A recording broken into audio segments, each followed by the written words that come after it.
बिस्मिल्लाहिर्रहमानिर्रहीम नहमदुहु व नुसल्ली अला रसूलिहिल करीम।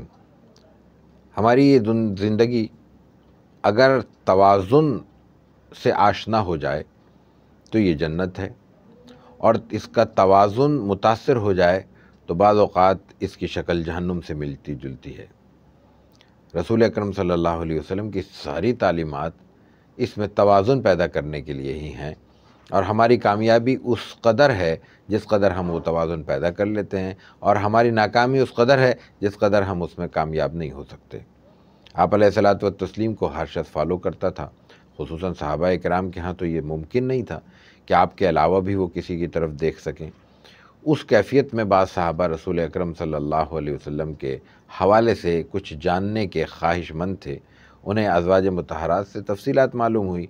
उन्होंने देखा कि ये तफसीलात तो काफ़ी नहीं हैं आपकी इबादत के हवाले से, तो उन्होंने अपने अपने तौर पर कुछ इज़हार किया। किसी ने कहा कि मैं महज़ 24 घंटे रोज़े से रहा करूँगा, किसी ने कहा कि मैं अपनी शादीशुदा ज़िंदगी से अलहदगी इख्तियार कर लूँगा, वग़ैरह वग़ैरह।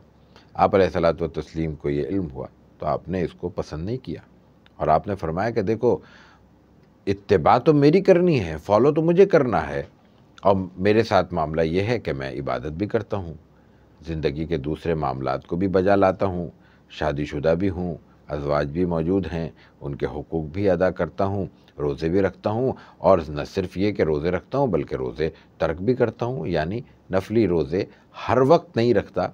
हफ़्ते में जो आपका मसनून अमल रिवायात में मौजूद है वो ये कि आम तौर पे दूसरे मसनून अय्याम के अलावा आम अय्याम में पीर के रोज़े जुमेरात के रोज़े से होते थे। तो आपने यहाँ क्या तलक़ीन फरमाई? यहाँ ये फरमाया कि इफ़रात और तफरीद के दरमियान की ज़िंदगी एक मुतवाज़िन ज़िंदगी है, और वही मुतवाज़िन ज़िंदगी मतलूब भी है और रसूल अकरम सल्लल्लाहु अलैहि वसल्लम की सुन्नत भी।